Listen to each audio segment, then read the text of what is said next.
Let's look at a confidence interval for a proportion using the central limit theorem. So we're going to set up a spreadsheet like this one right here. And to do a confidence interval for a proportion, you need at least 2 or 3 pieces of information. You need to know either the total count for the sample and how many people reply positively from that count, or you need to know the total number of people and the percent that counted, reacted favorably to that part of the survey. So sometimes it'll be 600 people were surveyed and 49% of them said we like dogs, or it could have been stated as 600 people were surveyed and 249 people said they like dogs. You also need a confidence level. So 3 pieces of information, either X, N, and the confidence level, or you could have P prime, P hat here, and the number of people sampled and the confidence level. So let's start with a new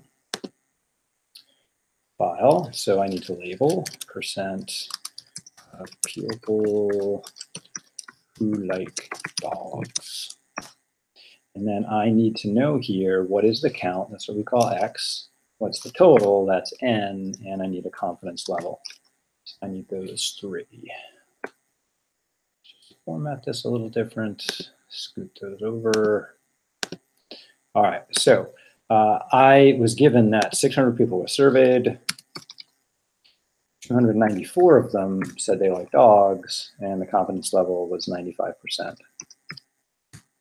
And you could leave the confidence level as a percentage, or you could turn it into, leave it as a decimal or turn it into a percent.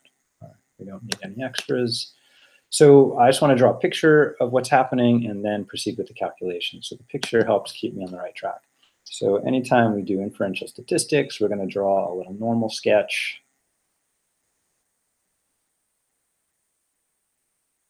And you can either label Z or T values on the bottom, or you can label values of your variable. So in the center here, that's a Z-score of 0. So I'll do this a couple of different ways. That Z-score of 0 corresponds to my sample B prime, which is 49%. And so what I need to do is, for a sampling distribution, which I'm creating here, theoretically, I need to know what's the standard deviation of the sampling distribution, so then I can use that to figure out a margin of error.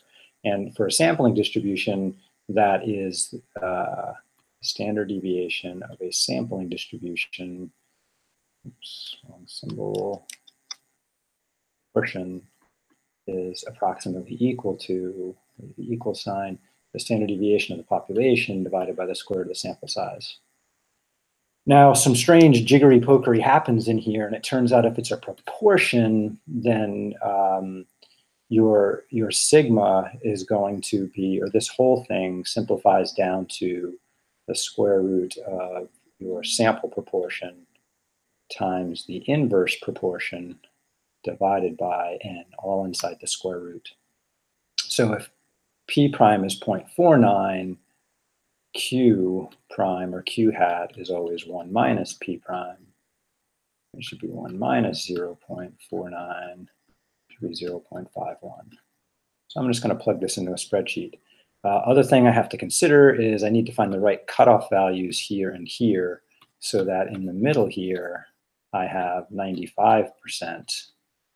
And then that means alpha in this case is 5%, and alpha over 2 is 2.5%. And I recommend you write all this stuff I'm writing down just to keep everything straight. So I have a tail probability of 2.5%. I need to figure out what Z-score goes here, and then what proportion goes here. And I'm going to have to do the same thing on the other side. And then that distance in between here, that's what we call our margin of error, otherwise known as the error bound on the proportion. So back to the spreadsheet to make all these calculations. So once I have the confidence level and I draw my picture, then I figure out what alpha is, and generally I have a calculator nearby that I'm playing with too. So alpha in this case is always 1 minus the confidence level. Oops. 1 minus the confidence level And I usually don't calculate alpha over 2 because I can plug that into the next formula. Proportions use z-scores, not t-scores. And so I want to, let's see, I'm trying to find the z-score. So normally with distributions, we plug in an x or a z value and it spits out a percentage. Here I have the percentage, I want the z or x value back. So that's an inverse. So I'm going to use the norm inverse. There's also the norm S inverse, don't worry about that. And it says it wants to know what my percentage is. Well, that is alpha over 2, comma. I'm looking for a z-score first. The mean of z-scores is always 0. Standard deviation of z-scores is always 1. And that's it for the norm inverse. And it says the z-score on the left should be about negative 1.96. And that sounds reasonable. You'll see that number over and over again. So I can make a note here. This z-value on the left is negative 1.96. So this z-value over here must be positive 1.96 because of symmetry. All right, so back here, once I have the z-score, I can go and find the margin of error. So the error bound on the proportion, in this case, is going to be equal to, now notice the negative in front of there. To get rid of it, I'm going to multiply by negative 1. So negative that number multiplied by, and then the crazy formula is that we need to memorize here is that square root of p prime times q prime over n. So all that's inside the square root. So then I asked my computer to help me with that. The square root is sqrt, positive square root of a number, parentheses. So let's see. Oh, I forgot to calculate p and q. So let's back off and do that. Okay. So insert a few more rows. So we need to calculate p prime and q prime. So p prime is always x over n. My x divided by n. And q prime is always 1 minus q prime. All right, so those are important. Format this, make it a little prettier. All right, so these are the things I had to be given. Let's highlight those in yellow. And these other ones I calculate based on all of that. And the picture helps me kind of figure that out too. So the error bound, let's try it again, is equal to the opposite of that z-score because we want a positive number. Error bound is always positive.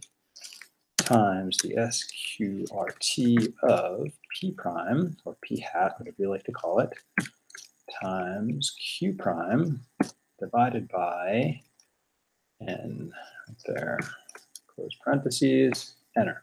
So I get a margin of error of about 4%, 0.03999, about 4%. So that means I could say that I believe the percentage of people who like dogs is about 49% with a margin of error of 4%. So now we calculate what the lower and upper bounds are on those. So lower and upper, move those guys over, is simply your sample proportion, p prime, minus the margin of error, and your sample proportion plus your margin of error. So I think the percentage of people who like dogs is somewhere between 45% and 53% is what I get. And usually we'll round those off a little bit. So I usually like to go to the nearest 0.1%. So these two numbers here I would take to 3 decimal places. So there's the decimal format of them. And here is the percentage format of them. Between 45 and 53%, people who like dogs. Thanks. Hope you enjoyed this and it was informative. Don't forget to draw a picture too. Have a good day. Do good math.